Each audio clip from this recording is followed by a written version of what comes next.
Hello friends, आज मैं आपके लिए लेके आया हूँ रिफ्रैक्शन फार्मूला रेयर से डेंसर मीडियम।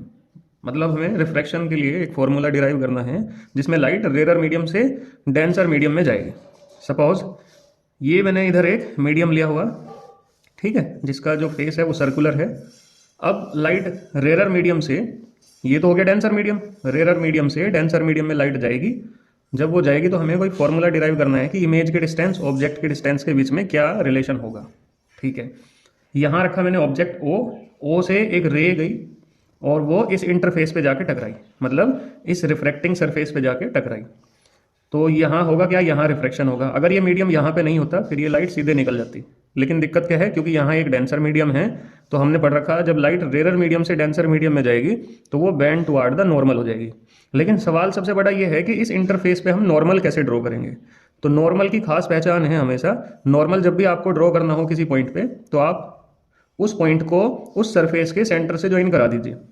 मान लिया ये सरफेस है, इस सरफेस का सेंटर है सी, तो आपने इस पॉइंट को सेंटर से ज्वाइन करा दिया तो ये बन गया नॉर्मल। नॉर्मल हमेशा सेंटर से पास होगा, ये बात आपको ध्यान रखनी। तो ये नॉर्मल ड्रॉ करा। अगर ये मीडियम यहाँ पे ना होता तो तब ये लाइट सीधे निकल जाती। अब हुआ क्या कि रेयर से डेंसर में जा रही तो वो नॉर्मल की तरफ बैंड होगी, तो नॉर्मल की तरफ बैंड हुई तो इस तरह से यहाँ पे चली गई। अब मैंने एंगल मेंशन कर लिए, ये एंगल अल्फा जो ऑब्जेक्ट का है, बीटा मैंने सेंटर पे जो एंगल बन रहा उसे एज्यूम करा, और गामा जो किसने बनाया, इमेज ने बनाया, वो एज्यूम कर लिया।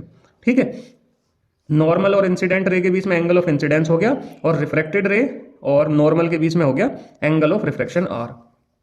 हम यूज करेंगे, use Snell's law, Snell's law at point A पे। ठीक है, स्नेल्स लॉ क्या कहेगा, स्नेल्स लॉ कहता है कि भाई एंगल मतलब साइन आई मल्टीप्लाइड बाई यहाँ जो, मतलब एंगल चेक करो मीडियम के अंदर और वहां जो रिफ्रैक्टिव इंडेक्स है उसकी मल्टीप्लाई हमेशा कांस्टेंट होगी। तो यहां तो ये मल्टीप्लाई आएगी mu one into sine I और यहां पे आएगी mu two into sine R. ठीक है, ये बात ध्यान रखनी है कि जो भी हम ये एंगल बनाते हैं ये सब स्मॉल एंगल्स हैं। स्मॉल एंगल्स के लिए, for small angles, small angles के लिए साइन आई किसके इक्वल होगा, साइन आई अप्रोक्सीमेटली आई के इक्वल होगा और साइन आर अप्रोक्सीमेटली आर के इक्वल होगा। देन अगर ऐसा है तब I mu one is equal to होगा म्यू टू आर के। ठीक है, ये क्वेश्चन फर्स्ट बन गई हमारी। अब हमें क्या करना, हमें आई और आर की वैल्यू अल्फा बीटा गामा की टर्म में निकालनी। आप ध्यान से देखो ट्रायंगल ए सी ओ को, इन ट्रायंगल ए सी ओ में आई जो है इस ट्रायंगल का एक्सटीरियर एंगल है। ठीक है, एक्सटीरियर एंगल है तो जो एक्सटीरियर एंगल होगा वो बचे ये दोनों एंगल्स के सम के इक्वल होगा। मतलब आई किसके इक्वल होगा, अल्फा प्लस बीटा के इक्वल। अब मुझे किसकी वैल्यू निकालनी है, अब मुझे निकालनी है आर की वैल्यू। आर के लिए देखो इस वाले ट्रायंगल को, ट्रायंगल कौन सा है, ए सी आई, इन ट्रायंगल ए सी आई में देखो ये जो बीटा है ये इस ट्रायंगल का एक्सटीरियर एंगल है। इसका मतलब बीटा किसके इक्वल होगा, बीटा होगा आर प्लस गामा के। मतलब यहां से आर की वैल्यू कितनी होगी, वो होगी बीटा माइनस गामा। ठीक है, अब ये दोनों वैल्यू आई और आर की वैल्यू आप इक्वेशन फर्स्ट में पुट कर दो। तो पुट इन इक्वेशन फर्स्ट में पुट करा, आई की वैल्यू क्या है, alpha plus beta into mu one is equal to mu two, R की वैल्यू कितनी है, बीटा माइनस गामा। ठीक, अब इस म्यू वन और म्यू टू की हम अंदर ब्रैकेट के अंदर मल्टीप्लाई कर देंगे तो ये बन जाएगा mu one alpha plus mu one beta is equal to mu two beta minus mu two gamma. ठीक है, अब जो ये बीटा वाली टर्म है आप इन्हें एक साथ लिख लो और जो बची हुई टर्म है उन्हें आप एक साथ लिख लो। तो ये इधर माइनस का है, ये इधर आके प्लस हो जाएगा। तो ये बन जाएगा आपका mu one alpha plus mu two gamma is equal to बन जाएगा, इन दोनों में क्या कॉमन आएगा, बीटा कॉमन आ जाएगा। ठीक है, तो बीटा कॉमन आया और इधर क्या बचेगा, ये बचेगा mu two minus mu one. ठीक है, ये इधर माइनस प्लस का है, इधर आके माइनस का हो जाएगा। अब आपको ये पता होना चाहिए स्मॉल एंगल्स के लिए ये फॉर्मूला अच्छे से वैलिडेट है कि angle is equal to arc upon radius. ठीक है, स्मॉल क्या सभी के लिए वैलिडेट है, angle is equal to arc upon radius. तो अगर आप अल्फा एंगल देखेंगे तो अल्फा के लिए आर्क बनेगी एपी और डिस्टेंस बनेगी, मतलब ये रेडियस बनेगी ओपी।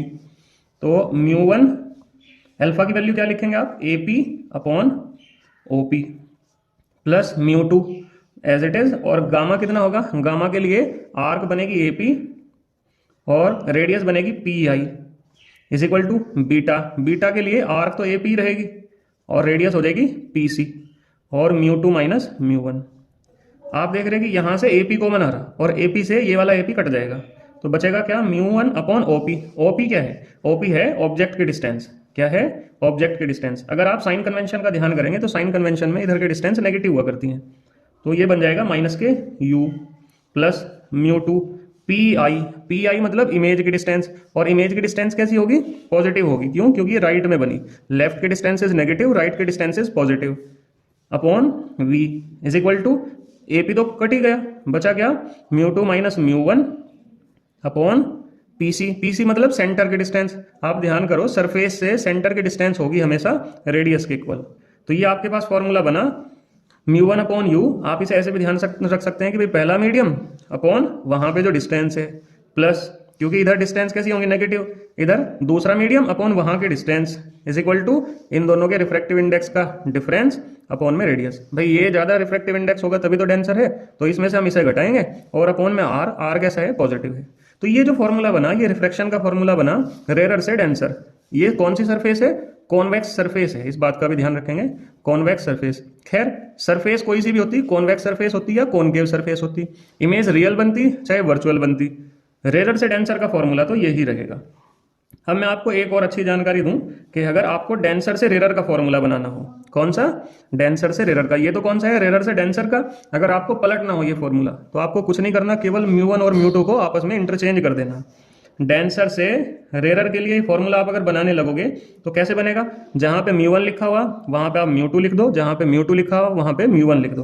तो जैसे ये म्यू वन है तो यहाँ पे आप लिख दो म्यू टू, तो mu two upon minus U plus mu one upon V is equal to बन जाएगा mu one minus mu two upon R. बिल्कुल ये ही फॉर्मूला रहेगा, कोई चेंज नहीं है, केवल क्या करना, म्यू वन और म्यू टू को आपस में चेंज कर देना। अगर ये दो फॉर्मूले आपको याद हो गए तो आपको लेंस मेकर फॉर्मूला भी बहुत आसानी से बनाना आ जाएगा। ठीक है, तो बहुत आसान काम है, आप इसे तैयार कर लेंगे।